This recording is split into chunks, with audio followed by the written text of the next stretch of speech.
Shalom! Você está no podcast Exegese e Exposição. Exegese on demand para você. Aqui é o Davidson Bignon. Eu sou mestre em Ciências da Religião, professor de Exegese Bíblica no seminário, pastor congregacional e também publisher editorial. Eu ajudo pastores e líderes cristãos a fazer estudos bíblicos na igreja sem ter problemas com interpretações erradas. Então, se você está pensando em compreender a sua Bíblia com segurança, não deixe de assistir a mais episódios como este aqui. Muito bem, então assine o canal, acione o sininho, curta, comente e também compartilhe. Você poderá me dar uma força me ajudando a ampliar o alcance com os estudos bíblicos de qualidade na internet.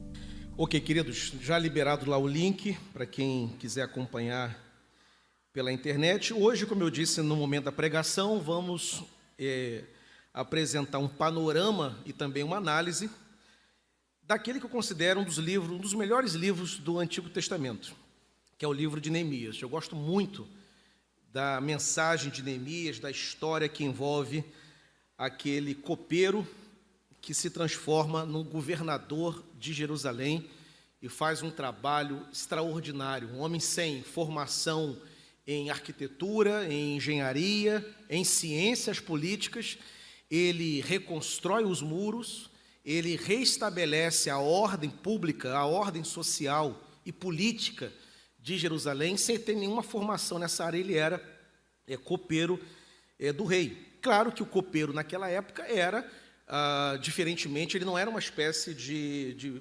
servidor, de garçom, digamos assim, né? Ele era alguém de confiança, e essa confiança tinha tanto a ver com a própria bênção de Deus sobre a vida dele, como também pela relação dele, porque a rainha Esther era madrasta do rei Ataxerxes. Então tinha uma relação ali que certamente contou para que Neemias pudesse chegar naquela posição. Mas vamos orar, antes de tudo, pedir que o Senhor nos abençoe, e teremos aí a primeira parte, como sempre, um panorama, e a segunda parte, uma parte analítica. Minha proposta é de 30 a 40 minutos, com direitos a perguntas e contribuições no final. Aproveitando que o pastor Davidson está aqui, vou pedir o pastor Davidson para fazer essa oração. Não sei se já tem algum microfone aberto aí para ele poder orar no microfone. O Arthur vai providenciar, ou então vem para cá. Melhor orar. A gente ganha tempo. Então, pastor Davidson, aqui, por favor.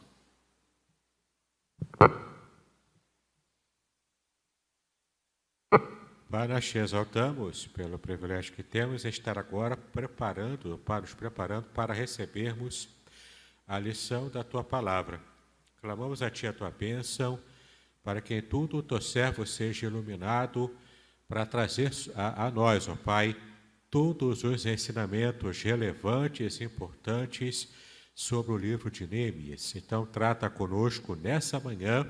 Assim clamamos a Ti estas bênçãos, em nome de Jesus. Amém.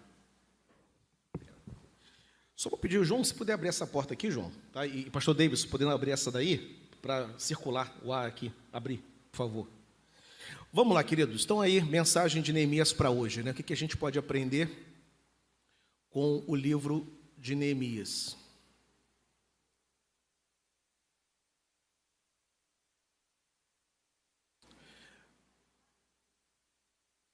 Não está funcionando. Agora foi. Foi. Obrigado. É só me acompanhar a casa aí.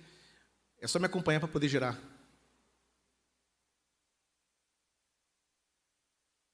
Só um minuto, gente.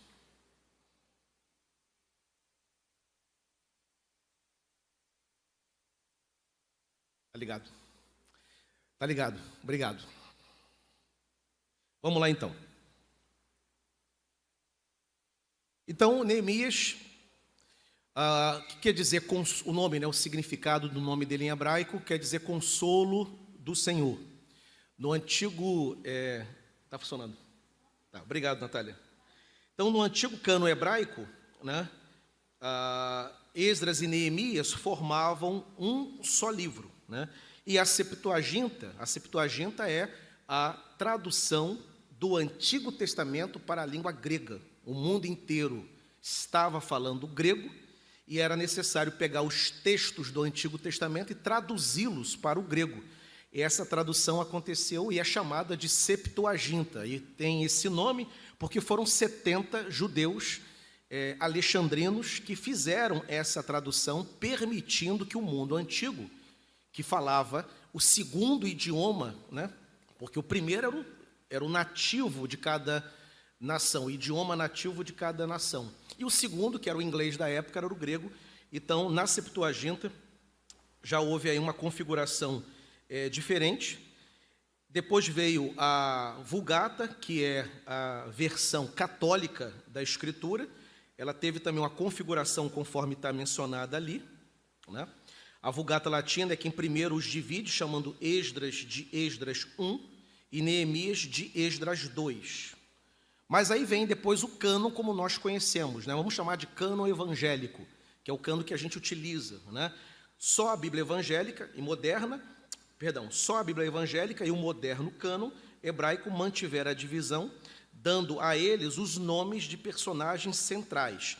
Então, o livro de Esdras passou a ser chamado apenas de Esdras, e não Esdras 1, e o Neemias, que era Esdras 2, passou a ser chamado de Neemias, como a gente conhece. Então, no início teve essa configuração diferente, no cânon antigo, depois algumas modificações até chegar na nomenclatura, no título, como a gente está familiarizado hoje.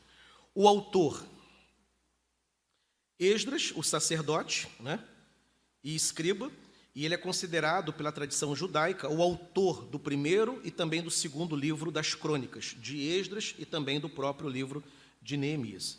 Certamente serviu de anotações suas e de Neemias para poder escrever esse livro, já que algumas vezes Neemias aparece falando na primeira pessoa.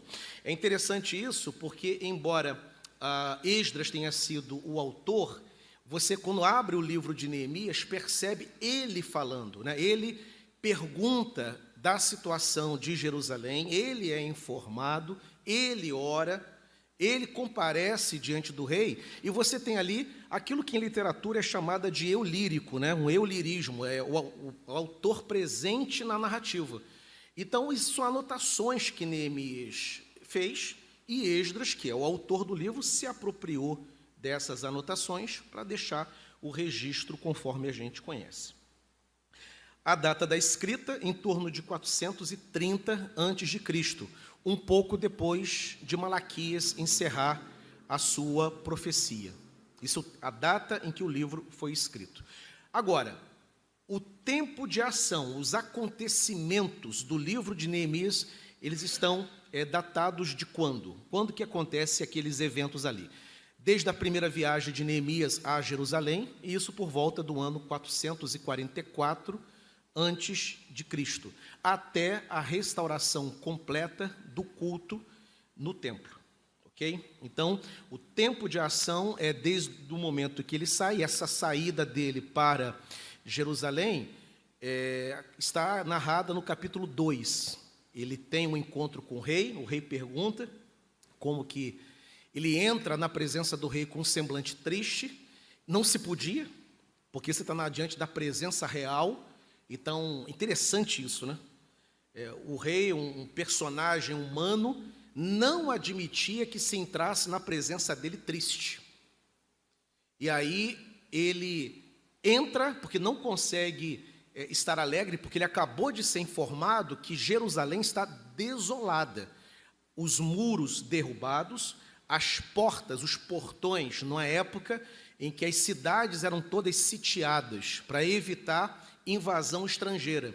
Então, os muros derribados, os portões queimados, não havia ordem. Detalhe, Jerusalém estava vazia, virou uma cidade fantasma. Ele é informado dessa situação e ele precisa servir ao rei. Ele é um copeiro. E não se podia entrar na presença do rei com um semblante triste. E ele não consegue disfarçar, e o rei percebe, e o rei pergunta: o que houve? Por que o teu semblante está caído? E ele, com medo, porque ele poderia inclusive ser expulso da presença do rei, ou até coisa pior acontecer com ele, ele responde, mas a boa mão do Senhor era com ele. Ele explica, e o rei autoriza a sua viagem para Jerusalém, e depois ali ele começa o seu trabalho de reorganizador, ou melhor, de organizador da vida pública de Israel, de Jerusalém, né?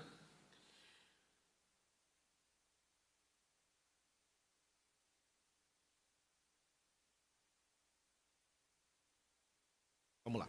O verso-chave: e disse ao rei: se é do agrado do rei, e se o teu servo acha mercê em tua presença, peço-te que me envies a Judá, a cidade do sepulcro dos meus pais, para que eu a reedifique. É o verso que controla toda a narrativa do livro de Neemias, né? O verso de ouro, o texto mais importante, porque é a partir daí que desencadeia todas as ações presentes dentro do livro. O tema: oração e perseverança, mas poderia ser a reconstrução de Jerusalém. Importante aqui é estabelecer uma diferença entre o livro de Esdras, que o pastor Davidson ministrou aula recentemente, no domingo retrasado, para o livro de Neemias. Ambos lidam com reconstruções, ambos lidam com reedificação, só que Esdras se concentra no templo, ele restaura o templo, né? E já conta a história da reconstrução do templo no livro de Esdras. Já Neemias não, o templo já está reconstruído, mas a cidade está destruída. Então já Neemias se concentra na reconstrução da cidade. Interessante que, numa lógica, a cidade precisa de proteção, e até o templo, mas eles começam pelo templo. Eles começam pela casa de Deus, depois partem para a cidade. Primeiro vem a casa de oração, primeiro o local da adoração. Deus é a prioridade, depois a cidade. Interessante que o próprio templo, sem os muros erguidos, sem as portas levantadas, o próprio templo estaria correndo perigo, com invasões. Mas eles, em nenhum momento, eles cogitaram de começar primeiramente pela cidade, começa primeiramente pelo templo, e só depois, então, parte para a reconstrução. Interessante essa prioridade que aparece na sequência da Escritura. O conteúdo: Neemias era copeiro. Isso aqui eu vou precisar ler um pouquinho mais, mas eu vou tentar ser bem breve, mas está bem explicativo aqui. Neemias era copeiro do rei Artaxerxes. Este era um cargo de honra e confiança, certamente adquiridos em parte por ser um homem admirável e em parte por Ester, a judia, a rainha Ester, era madrasta do rei.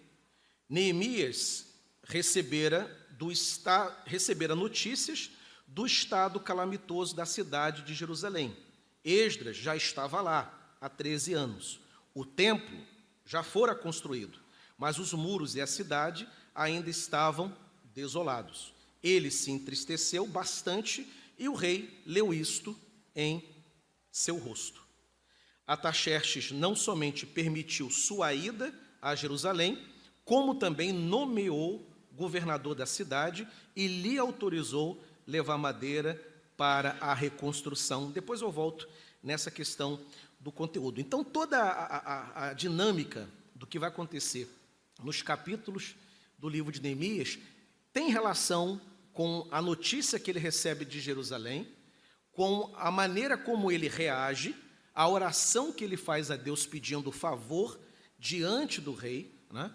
E a liberação do rei, que não só o libera, mas também o coloca como governador. Então ele chega em Jerusalém com a missão de reorganizar a cidade e não tem preocupações apenas com a segurança pública. Ele tem preocupações também com a moral, ele tem preocupações com a ética, com os deveres cívicos. Então, realmente, o trabalho de Neemias é um trabalho extraordinário, um trabalho completo, porque ele atua na área da religião, na área da moral, na área da ética, dos deveres, da responsabilidade. É até um tanto rigoroso, né? O último capítulo, aliás, de Neemias escandaliza, né? Porque ele, depois de todo o trabalho de reconstrução, a cidade está tinindo, está organizada, os muros foram levantados, está tudo funcionando, uma maravilha. O que acontece lá no último capítulo? Aparece os judeus se casando novamente com mulheres estrangeiras. E aí, nesse casamento que ele é informado, e não pode casar com mulheres estrangeiras, porque era contaminação considerada por Deus, contaminação no meio do povo, ele reage. E na reação que está lá no último capítulo, ele repreende, ele espanca, inclusive arranca os cabelos dos homens, né? Tal a reação que ele tem.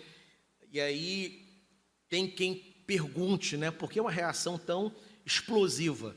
Mas olha o que Israel havia experimentou o cativeiro por causa da desobediência. Neemias não quer aquela experiência novamente.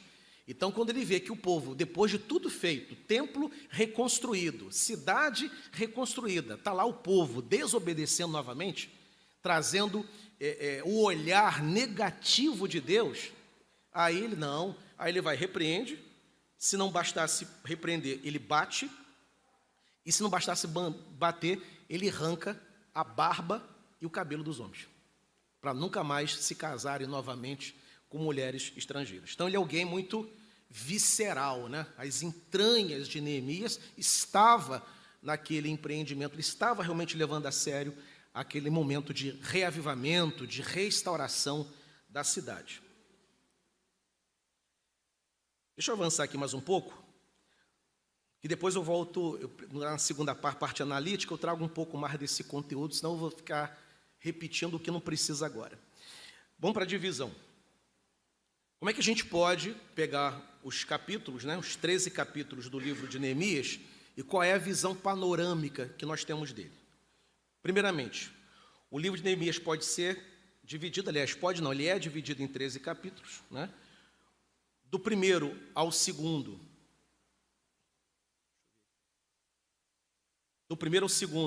Neemias volta para Jerusalém. Do capítulo 3 ao capítulo 6, acho que tem alguma diferença entre esse slide e o outro. Agora sim. Primeiro e segundo capítulo, Neemias vai para Jerusalém, né, com a terceira leva dos judeus, isso no ano 444. Capítulo 3 até o capítulo 6 são os capítulos que falam da reconstrução dos muros, propriamente dito. O trabalho começa pelos muros, a reconstrução. O capítulo 7, a relação dos que voltaram para Jerusalém, aparece ali uma relação de nomes daqueles que retornaram. Capítulo 8 ao capítulo 10, quebrantamento, confissão e arrependimento, isso no contexto do culto, quando o culto vai ser restaurado. E aí tem um momento em que o povo se reúne no dia da adoração e essas partes litúrgicas, elas são divididas, né? Você tem uma parte inteira que é voltada para quebrantamento, uma outra parte voltada para confissão e para arrependimento. Capítulo 11 até o capítulo 12, a relação dos que habitaram em Jerusalém, aparece ali uma nova relação de nomes, né? E o capítulo 13 é o capítulo em que Tobias é expulso do templo, né? Depois que o templo está reinaugurado, Tobias aparece ali, se estabelece dentro do templo, mas depois Neemias vai lá e o coloca para fora. Muito bem. Aí vem a parte analítica, né? O que a gente pode tirar do livro de Neemias para hoje, né? Quais são os insights, as aplicações que o livro apresenta para a gente, quais os desafios que o livro de Neemias apresenta. Primeiro, eu acho interessante, no capítulo 2, ele começa, ele se desloca, ele tendo a conversa com o rei, e depois ele vai e chega na cidade. E quando ele chega na cidade, no verso 11, ele diz assim: cheguei em Jerusalém. Começaria ali o trabalho de Neemias, né? E como estava a cidade? Em grande miséria, a cidade estava debaixo de desprezo, né? Os muros derribados, como eu disse, as portas queimadas, né? Famílias exiladas que tinham sido levadas para a Babilônia. É esse o retrato da cidade. Ao tomar conhecimento, Neemias senta, ele chora, ele lamenta, né? Mas ele também jejua e ele ora, né? E em seguida vai para Jerusalém. Não fica só no choro, não fica só no lamento, ele não fica apenas informado da situação, mas ele se envolve com o drama. E detalhe, eu até destaco isso, em algum momento vai aparecer. Neemias ele estava muito bem. Neemias era um servidor público, ganhando muito bem. Ele tinha um acesso que determinados oficiais não tinham. Porque a função do copeiro era, além de servir o rei, ele também experimentava o conteúdo que estava na taça. Porque o vinho, a bebida, poderia estar envenenado.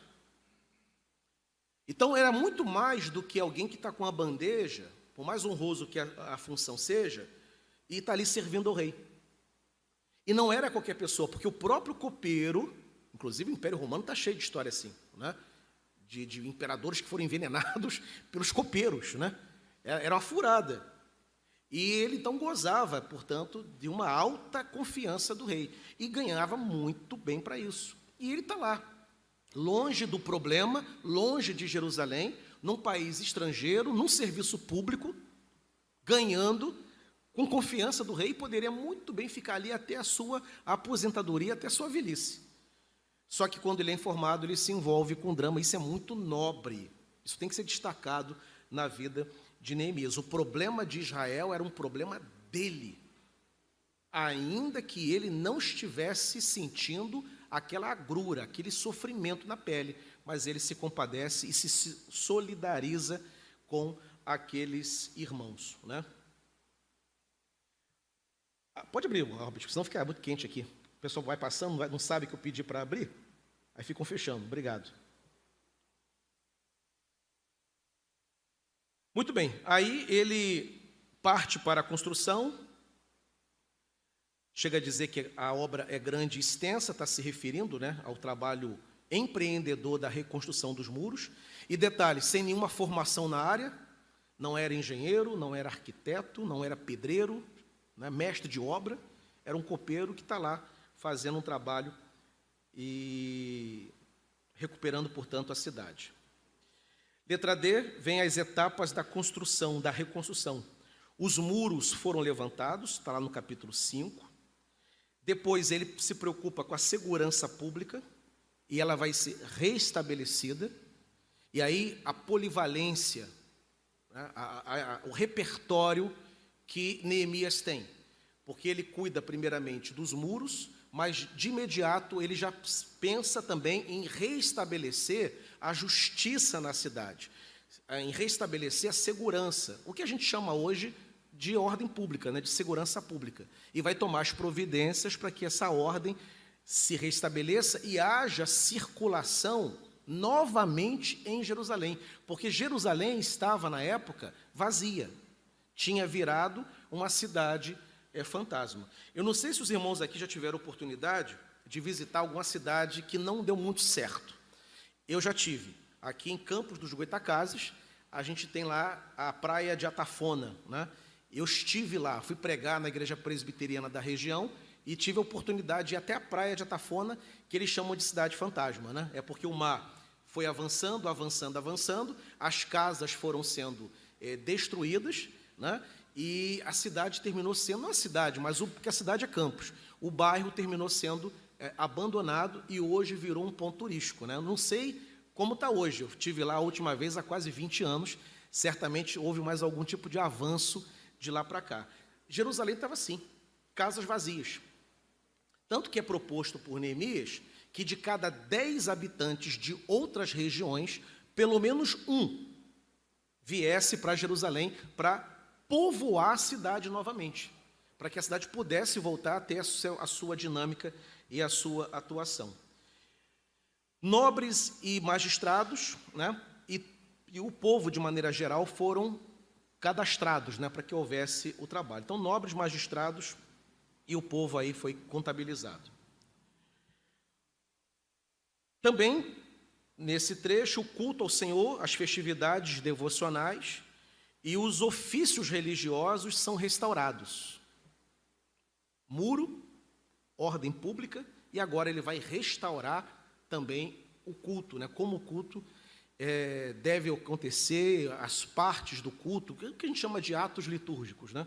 Vai ser também restaurados na nação de Israel. A palavra de Deus é pregada e ouvida, isso está lá no capítulo 8 do livro.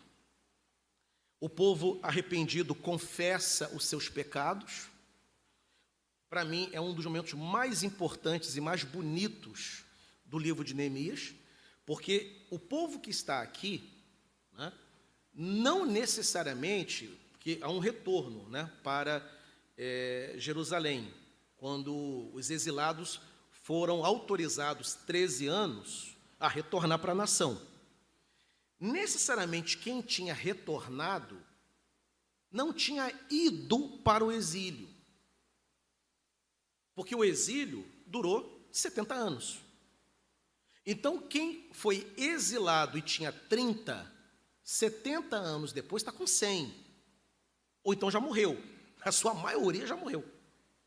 Então, quem está aqui orando e confessando os pecados, poderia ter aqui algum ancião de 100 e poucos anos? Poderia. Mas a ampla maioria não era. A ampla maioria que estava orando era de gente que tinha nascido no cativeiro. Já nasceu exilado. Já nasceu estrangeiro. Já nasceu fora da sua terra. Porque os seus pais ou os seus avós foram banidos de Israel, foram para o exílio e nasceram no exílio. E interessante que eles aqui, em nenhum momento, eles culpam a geração passada. Somente. Ele diz assim, nós e os nossos pais pecaram contra ti. Né? Há uma consciência de que a nação pecou, né? De que todos pecaram.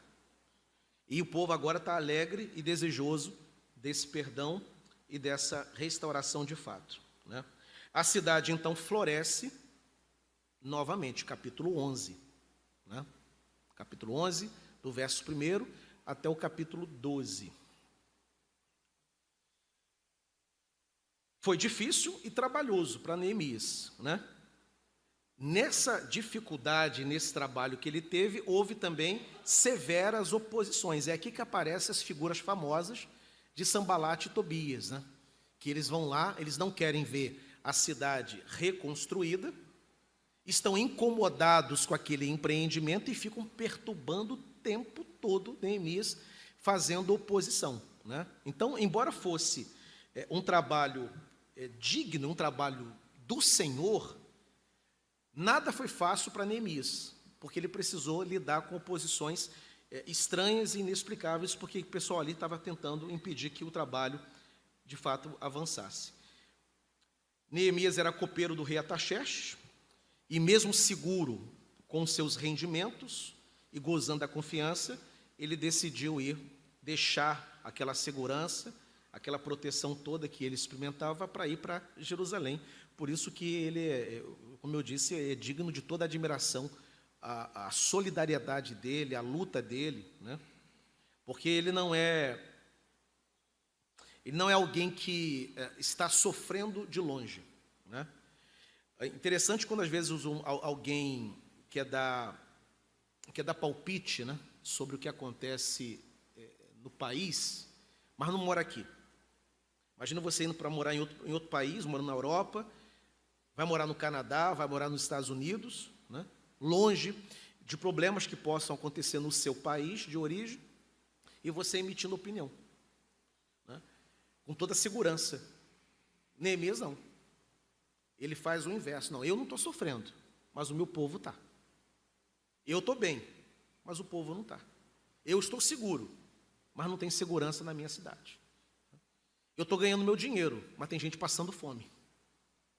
E é inadmissível, né, que eu fique bem, com toda a segurança, vendo a minha cidade natal, a terra dos meus pais, passando pelo que está sendo enfrentado nesse momento. Então, é muito, muito interessante, porque, em tese, obrigação o Neemias não tinha, nenhuma, de fazer aquilo.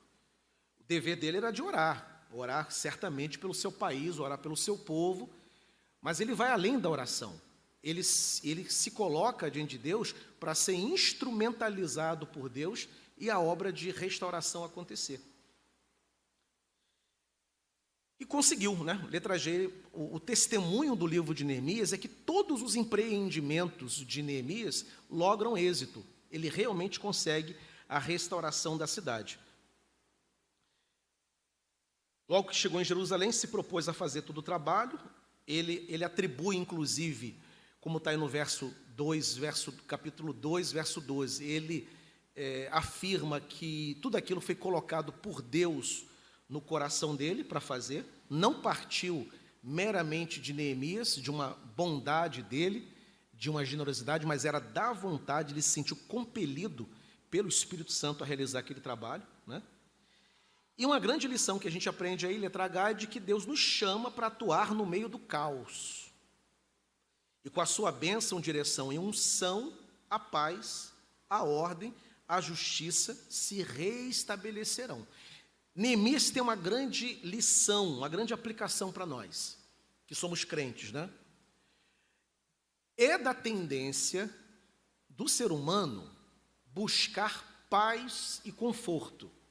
Isso é a nossa tendência. Quem é que não gosta? Quem é que gosta de um ambiente perturbado, intranquilo? Ninguém gosta, né? Mas o crente, ele é aquele que foi chamado para atuar na hora do caos. E no caos, ele, o crente, com a bênção de Deus, estabelece a ordem. Então a empresa está, o teu setor está uma confusão. O crente é a melhor pessoa para colocar aquele setor em ordem. Porque ele conhece o Senhor, ele tem a arma da oração, ele tem a unção e a presença do Espírito de Deus. Deus poderá abençoar o seu esforço. Então o crente é a melhor pessoa para estar num ambiente intranquilo, para produzir tranquilidade. O problema é quando o crente é o mais perturbado, é o mais agitado, né? É o cara que taca a gasolina, né? Esse é o problema. Podcast Exegese e Exposição. Exegese on demand para você.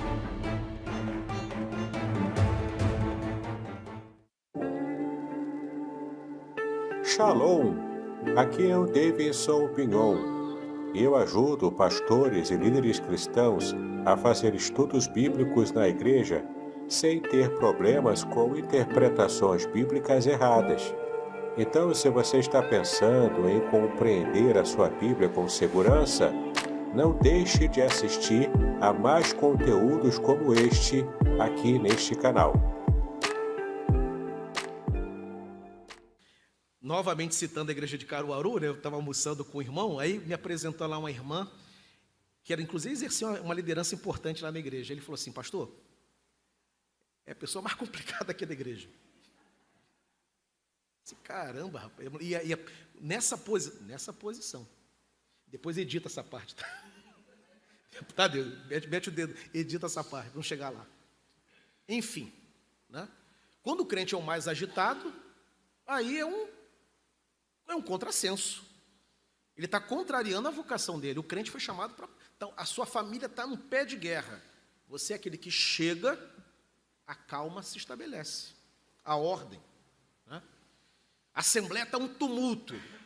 Chega lá o pastor, que sabe presidir uma assembleia, tranquiliza a assembleia, calma. O assunto é sério, mas temos capacidade de conversar e chegar no bom termo, né? A empresa está numa situação complicada. Chega o crente, não, calma, vamos acertar isso aqui. Neemias faz isso, né?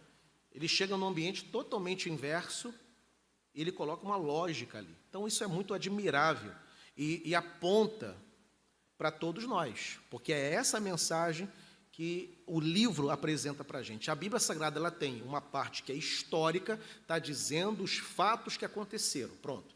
Então eu já sei o que aconteceu, sou capaz de contar aquela história, mas e daí? O que isso diz para mim? Qual é a lição? A lição é essa, uma delas, né? O crente tem essa capacidade. Letra I, lembra-te de mim, Deus meu, para o meu bem, foram as últimas palavras de Neemias quando ele está ali encerrando o seu trabalho. Depois de toda a obra concluída, ele pede ao Senhor, uma oração muito bonita que ele faz, de que o Senhor não se esqueça dele, por causa de todo o trabalho que ele teve na reconstrução da cidade de Jerusalém, né? No capítulo 3, um destaque importante, né? A beleza da narrativa no capítulo 3, um destaque importante, a beleza da narrativa do capítulo 3 está no fato da quantidade considerável de pessoas atuando em distintas funções que abraçaram o projeto de Neemias. Todos os 32 versículos do capítulo 3 iniciam enfatizando a cooperação mútua daqueles que estavam reconstruindo os muros, né? Se você observar esse capítulo, que é o capítulo 3, todos os versos começam pela seguinte sentença, né? Ao lado de, junto de, com, ou seja, mostrando que o sucesso daquele empreendimento, claro, houve uma liderança firme de Neemias, mas houve uma cooperação da coletividade, né? A igreja representada ali no povo de Deus de Jerusalém, eles abraçaram o projeto que Neemias apresentou. Então, restaurou, por exemplo, os muros, outro restaurou a porta do monturo, a outra a porta do peixe, a outra a porta das ovelhas, o portal das ovelhas. O grupo foi dividido em múltiplas funções e tarefas distintas, e todos trabalharam juntos. Então, Neemias tem um apelo ao trabalho coletivo da igreja, de que sim, tem uma liderança, tem que ter alguém que diga assim, o caminho é por aqui, vamos caminhar por aqui, né? Mas se o trabalho não for abraçado pela comunidade, o resultado não é alcançado nunca. Então, é um apelo interessante a essa coletividade e uma lembrança de que ninguém atua sozinho no reino de Deus. Nós precisamos permanentemente uns dos outros. Senão o trabalho não acontece, ninguém faz nada sozinho. Eu lembro, inclusive, permito abrir aqui um parêntese, um texto que eu li, e que eu achei aquilo muito interessante e concordei com o conteúdo daquele texto. Era acerca do aniversário de uma igreja batista, histórica, e teve uma historiadora que visitou aquela igreja porque ela queria fazer um projeto de pesquisa mostrando o impacto daquela igreja na cidade em que aquela igreja batista foi estabelecida. Em determinado momento do texto dela, ela faz um comentário dizendo o seguinte: eu entrei na galeria, e na galeria estava lá a galeria com a foto dos pastores, né? Desde o fundador, o primeiro pastor, até o pastor atual. Aí ela disse, eu não vi a foto das irmãs, das mulheres. E aí ela coloca uma outra questão, fala assim, não vi também, principalmente, a foto das mulheres negras, que trabalhavam na cozinha da igreja, né? Então, ela chama atenção para que, geralmente nas igrejas, né, se elogia o trabalho do pastor e se esquece de que ele não trabalhou sozinho, né? Que houve muita gente por trás e que não aparece, o nome não é mencionado, às vezes não tem uma foto, não tem uma galeria em homenagem a ela, e que muito trabalhou, que muito atuou, né? E, principalmente, como o trabalho tinha essa perspectiva do lugar da mulher, do papel da mulher, ela dizia o seguinte, eu não vi as mulheres. E as mulheres compõem o grupo que mais atua em... Pergunta a qualquer pastor, pastor, quem mais atua, homem ou mulher? Homem está em postos de liderança. Mulheres são mais numerosas e estão espalhadas nos variados trabalhos. Geralmente, homens em postos de liderança que envolve recurso, dinheiro, tesouraria, ou então liderança prédica presbíteros que pregam, pastor auxiliar, professor de escola dominical. A mulherada está espalhada em tudo, né? E elas não aparecem na galeria das pessoas que atuaram na igreja.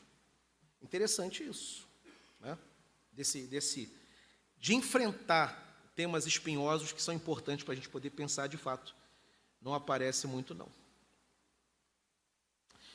Bem, avançando aqui um pouco mais, deixa eu ver aqui onde eu parei.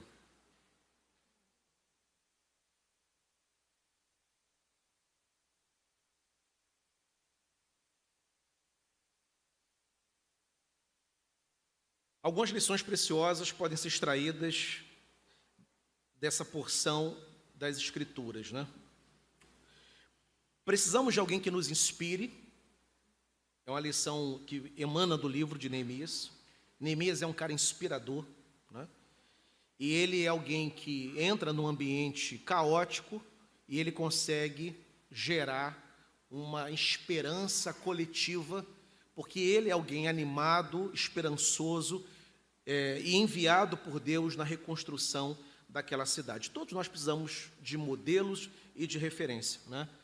E nós também precisamos ser modelos e referências para outros.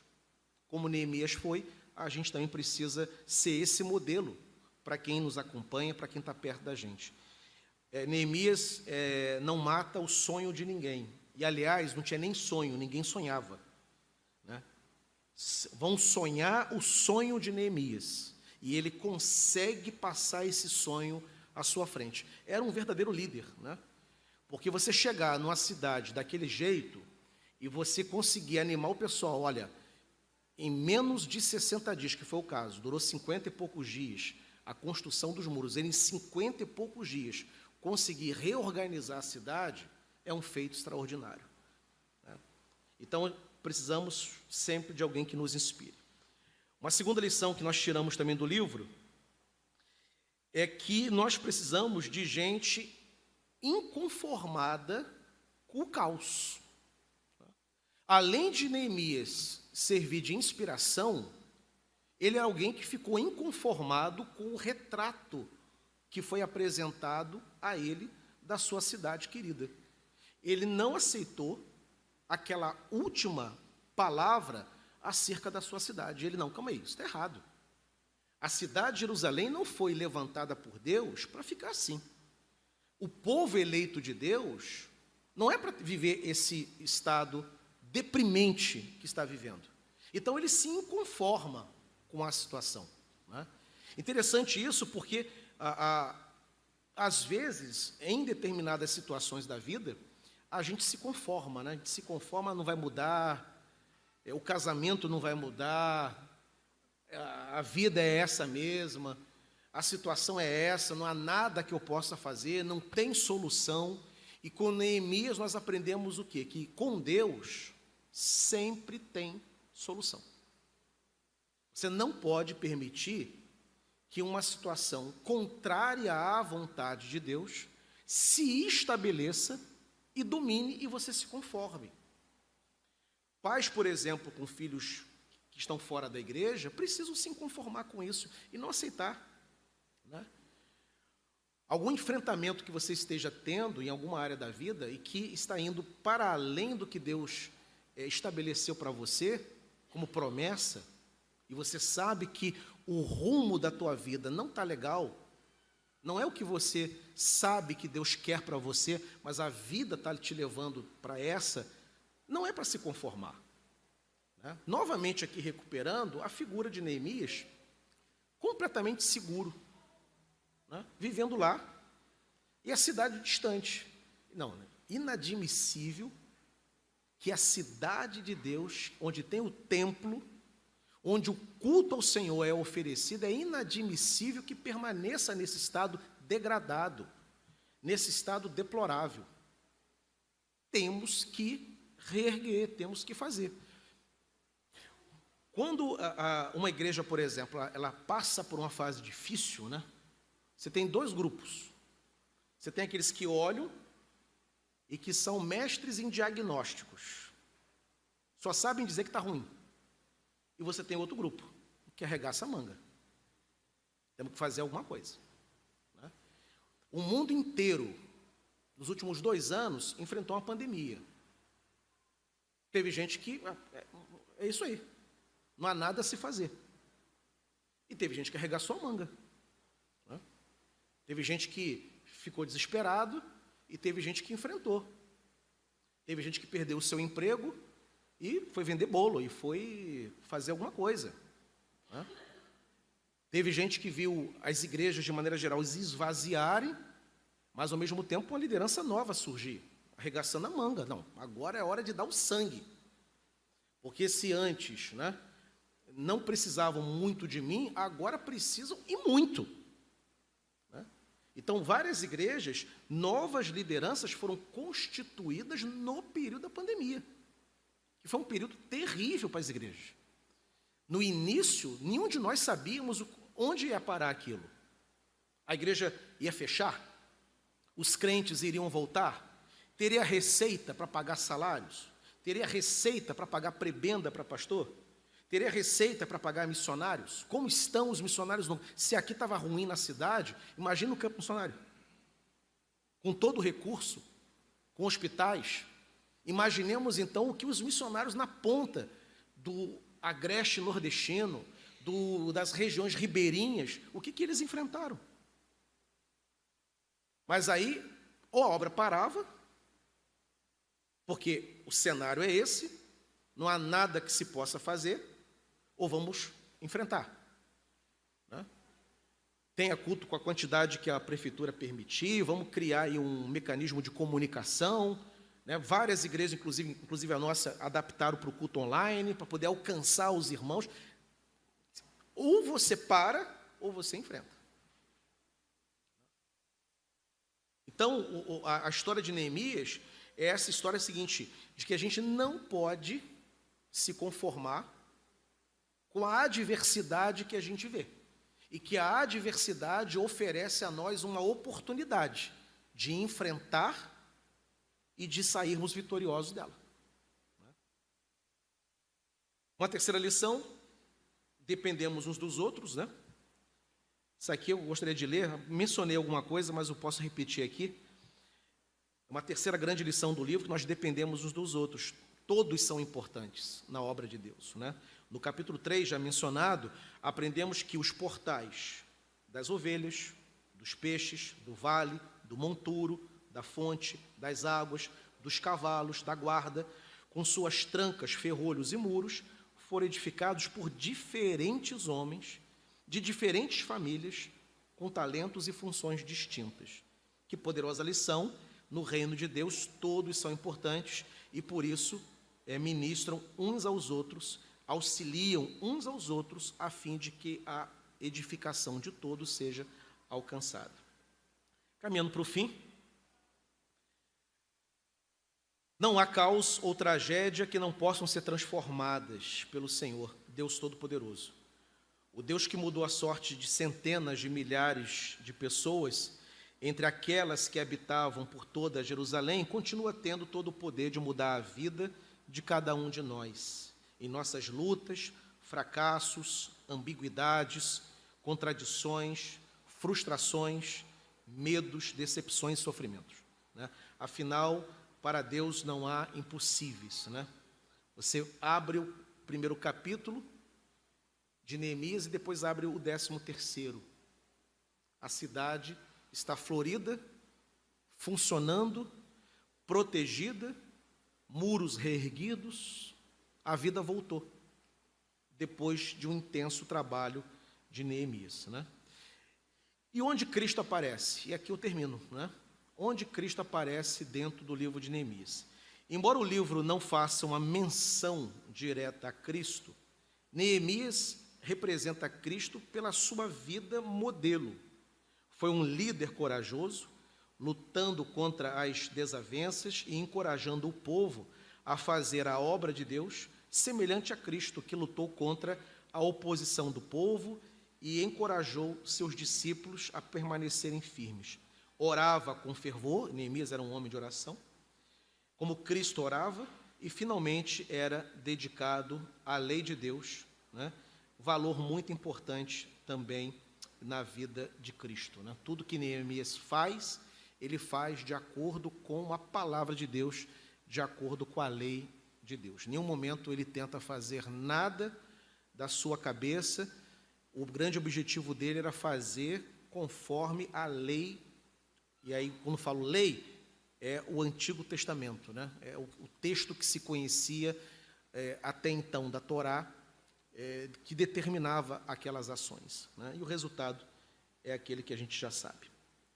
E aí, como sempre, a Bíblia Sagrada, o livro que nós utilizamos, e a obra do Ângelo Gagliardi Júnior. Ok. Alguma pergunta, alguma contribuição, alguma colocação? Luiz, só preciso do microfone. Mas quem está em casa? Mas aí o Arthur saiu, né? Pode perguntar. Então, estamos sem microfone hoje.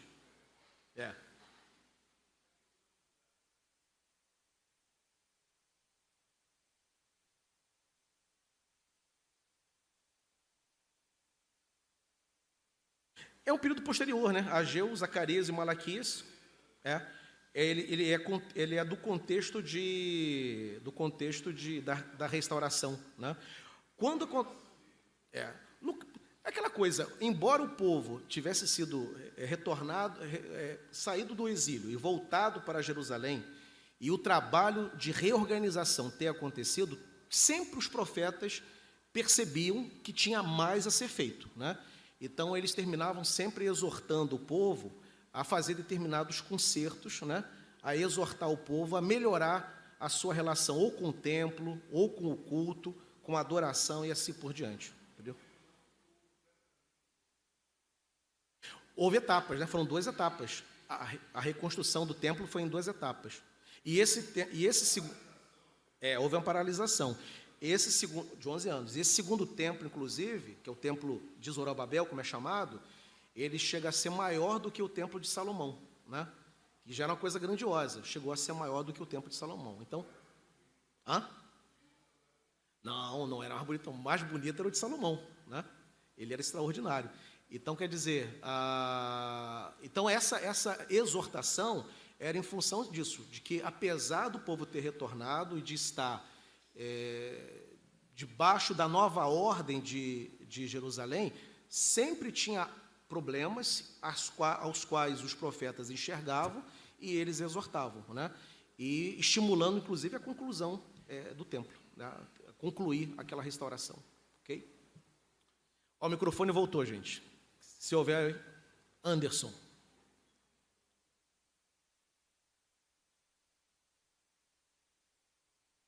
Pastor, assim, 2 coisas me saltam aos olhos. A primeira que eu acho, assim, que o senhor comentando, até no item H ali, é assim, se for ter até uma porcentagem do povo que volta, né, do cativeiro, não sei se dá 10% da população, né?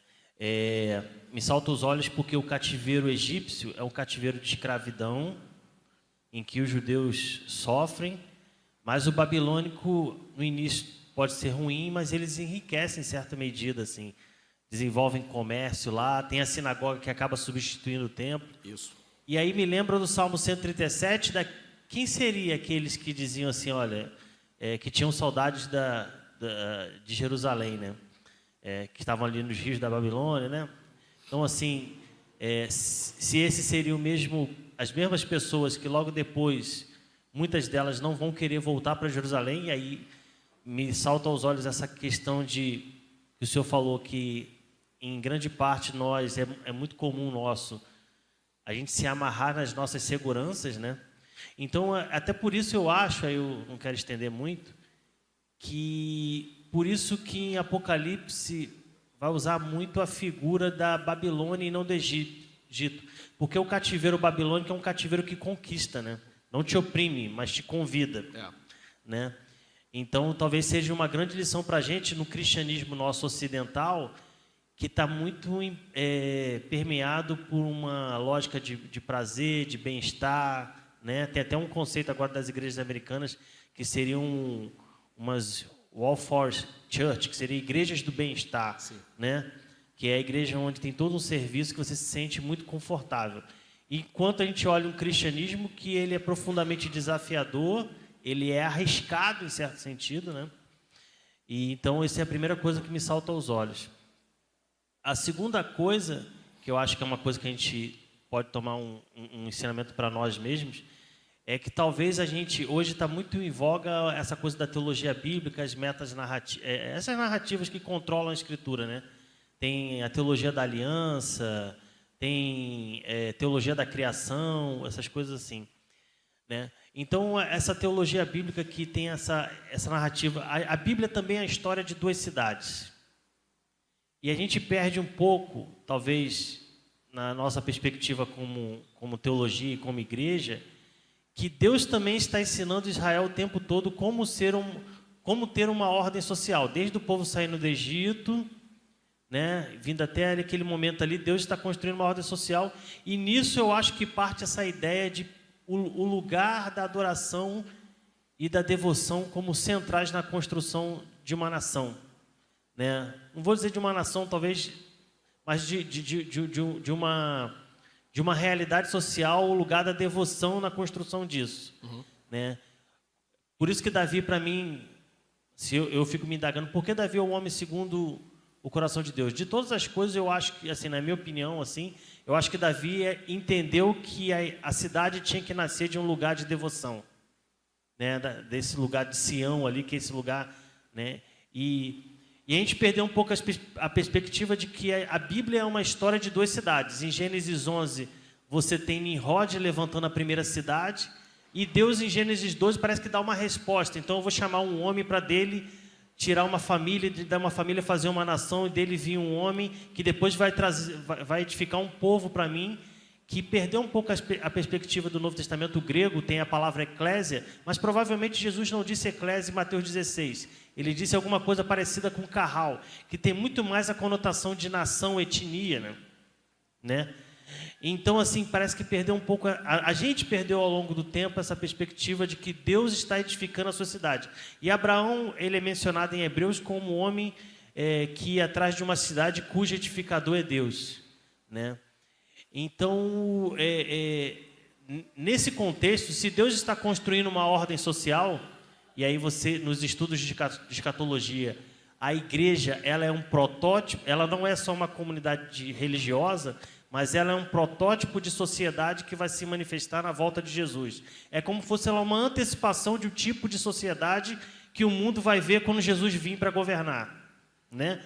E nesse sentido, de onde parte a cidade, de onde parte a ordem social? Do lugar de adoração. Sim. Por isso é importante, por isso que Ageu, ele acho que até repreende o povo quando ele fala assim, olha, vocês, porque o povo volta para construir o altar ali, né? E começa com o altar, o templo, o povo para e começa a edificar suas casas, né? E aí ele repreende, olha, por isso que vocês trabalham e não têm o que comer. Juntam, mas parece um saco furado. Por quê? Porque vocês não entenderam que um princípio como Deus organiza a construção da sua ordem social é a partir do lugar de devoção como centro, né? Então isso eu acho que primeiro trabalha na nossa perspectiva pessoal, como nós edificamos a nossa família, como nós edificamos a nossa igreja e como nós edificamos a nossa realidade social que nos cerca, né? Tem duas questões aí interessantes, Jorge. Primeiro, os judeus exilados, eles prosperaram na Babilônia, né? A prosperidade fez com que muitos não voltassem, constituíram suas famílias. Esdras tinha preparado as sinagogas, foi ele que organizou as sinagogas lá. E aí, quando chegou a oportunidade de voltar, mais ou menos 50 mil é que retorna, né? Nem 10%. Então, quer dizer, a prosperidade foi um problema. No Egito, ninguém prosperou. No Egito era escravidão, sofrimento. Todo mundo sai fora do Egito, né? Mete o pé, como diz os adolescentes. Já na Babilônia, não. Uma turma expressiva continua por lá, mesmo podendo retornar, né? Então, mostra, inclusive, que houve muita gente que preferiu permanecer longe de Jerusalém por causa da prosperidade alcançada, o que é um alerta, né? A vontade de Deus é de retorno. Tanto que Ciro foi prometido por Isaías, né? Isaías profetiza do nascimento de Ciro, que seria aquele que autorizaria o retorno dos exilados, mas nem todos voltaram. E a segunda questão é de que em Neemias, assim como Ageu, o que fica claro é o seguinte: tudo começa primeiramente pela sua relação com Deus, né? Neemias não começa, quer dizer, Esdras e Neemias não começa pela cidade, começa pela casa, começa pelo templo de Jerusalém. O templo primeiro é restaurado, primeiro o lugar da adoração, e depois as residências, as ruas, as vielas, as praças, a ordem pública, né? Então, primeiro o Senhor, a minha relação. E por quê? Porque é uma mensagem muito clara: se a sua relação com Deus for restaurada, a sua família vai bem, você vai bem, seu trabalho vai bem, a família vai bem, tudo vai bem. Se você estiver mal com Deus, tudo vai mal. Que a fonte, você não tem essa fonte que organiza a tua vida, que faz a tua vida prosperar. Então, tudo começa pelo Senhor. E depois você parte para as outras dimensões da tua vida. Então, é uma mensagem muito clara, né, que emerge ali do livro de Neemias. Mais alguém, queridos? Pastor Davidson.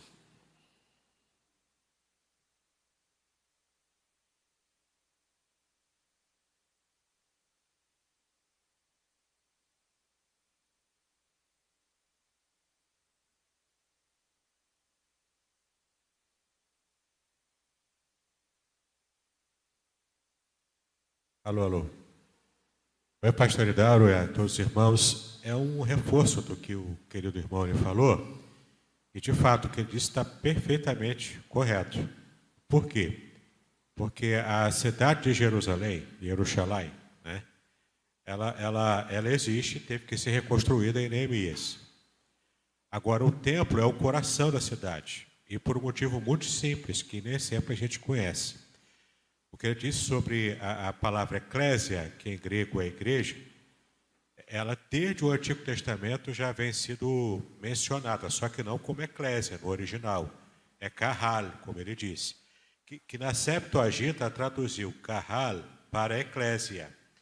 Então Cristo pega, quando ele fundou a igreja, ele pega aquele mesmo conceito da comunidade judaica e aplica a nova kahal, a nova comunidade que ele estava fundando.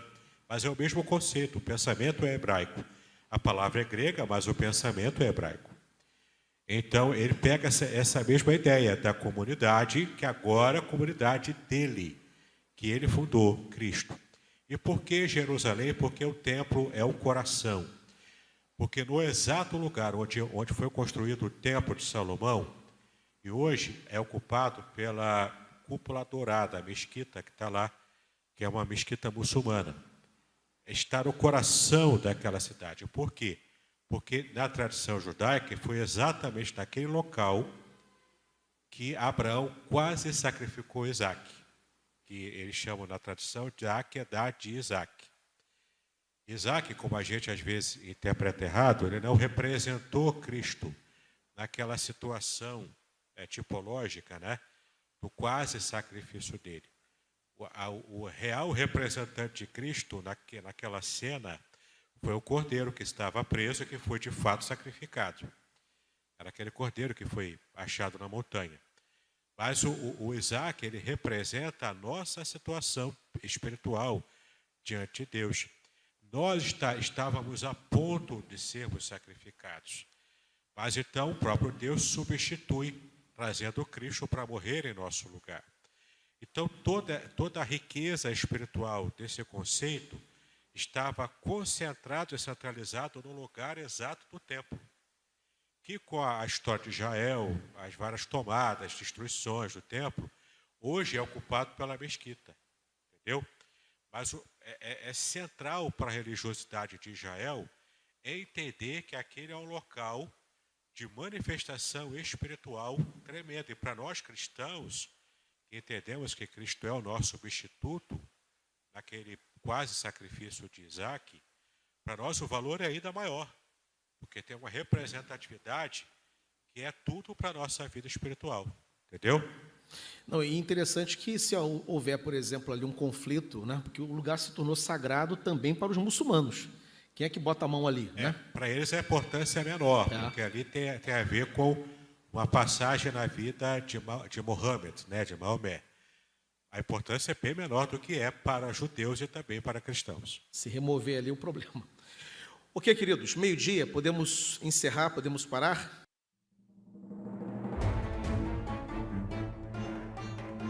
Muito bem, agora o que eu gostaria de ver é a sua participação.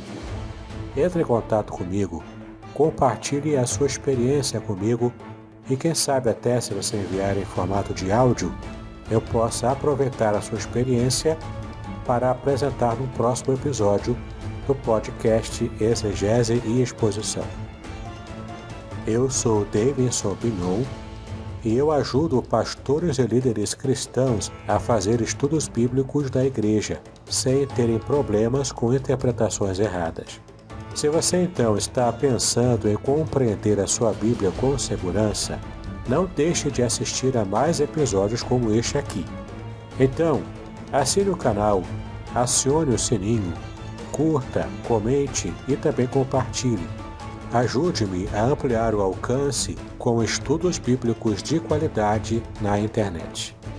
Que Deus abençoe os seus estudos, paz e bênçãos sobre a sua vida.